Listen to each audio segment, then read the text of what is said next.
Hai semuanya, Assalamualaikum warahmatullahi wabarakatuh. Nah, kali ini aku akan bercerita mengenai hantu yang sangat familiar di telinga kita. Hantu ini terkenal sangat jahil. Hantu apakah ini? Yap, hantu yang aku maksud adalah genderuwo. Tapi subscribe dulu ya teman-teman buat yang belum subscribe. Terima kasih. Lanjut ke cerita. Cerita kali ini bisa dibilang sangat ngeri nih teman-teman. Cerita ini datang dari sebuah desa terpencil di kaki gunung daerah Jawa. Ini berkisah tentang seorang istri yang mengaku puas berhubungan sama suaminya yang sudah meninggal. Bahkan 2 sampai 3 kali dalam semalam loh teman-teman.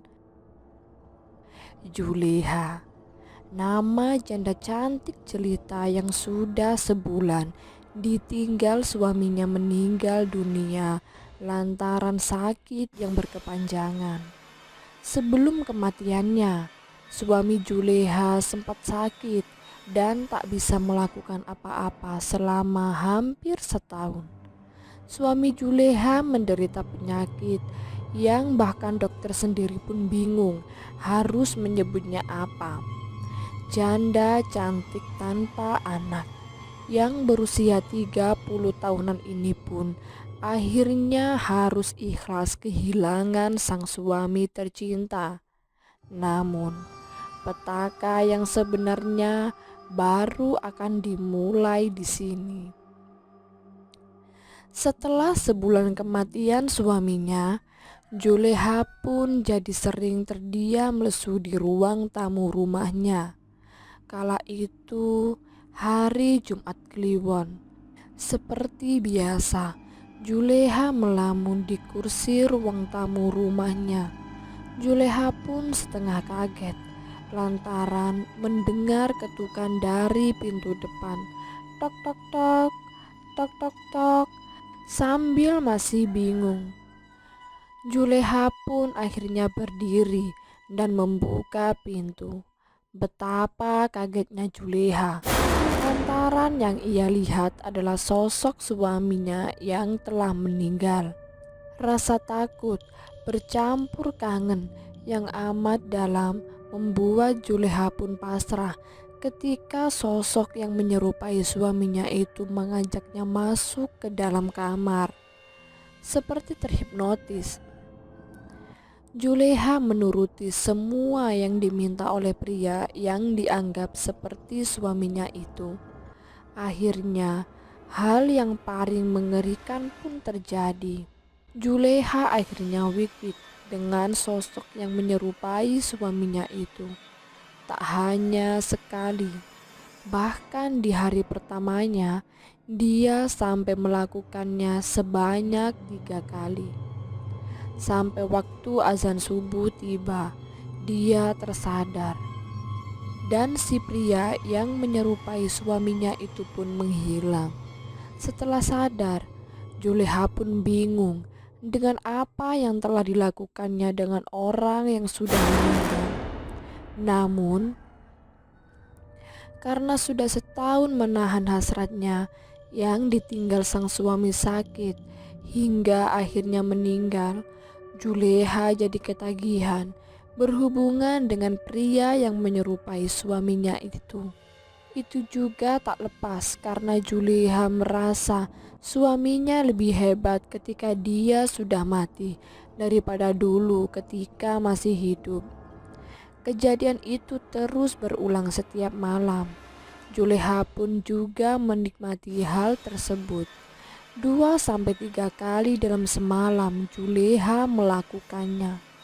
Hingga akhirnya setelah sebulan berlalu, Juleha didatangi saudaranya dari kampung sebelah. Dia kangen dengan Juleha lantaran sebulan tak pernah bertemu dan melihat kemana Juleha. Setelah bertemu Juleha, betapa kagetnya saudaranya melihat Juleha yang putih pucat seperti mayat hidup. Penasaran dengan keadaan Juleha, saudaranya tersebut membawa Juleha ke dokter. Tapi dokter pun berkata kalau Juleha sehat dan cuma kurang tidur. Sesampainya di rumah, Juleha pun menceritakan semuanya kepada saudaranya. Saudara Juleha yang tak mau adiknya semakin terperosok ke jurang setan, akhirnya membawa Juleha ke orang pintar. Baru membuka pintu, si orang pintar langsung berkata, "Oh, ada genderuwo yang mengikutimu." Juleha dan saudaranya pun semakin ketakutan. Orang pintar tersebut pun kemudian memberi tahu Juleha kalau yang selama ini bergaul dengannya adalah genderuwo, peliharaan suaminya dulu sewaktu masih hidup.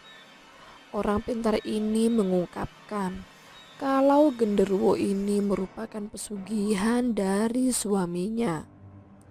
Genderuwo tersebut pun kemudian membo-membo menjadi suaminya dan meminta jatah wik-wik.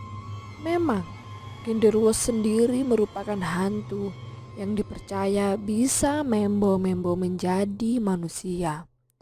Hantu ini juga dikenal jahil dan mesum. Setelah mendengar cerita orang pintar tersebut, Juleha pun menangis dan ingin sembuh.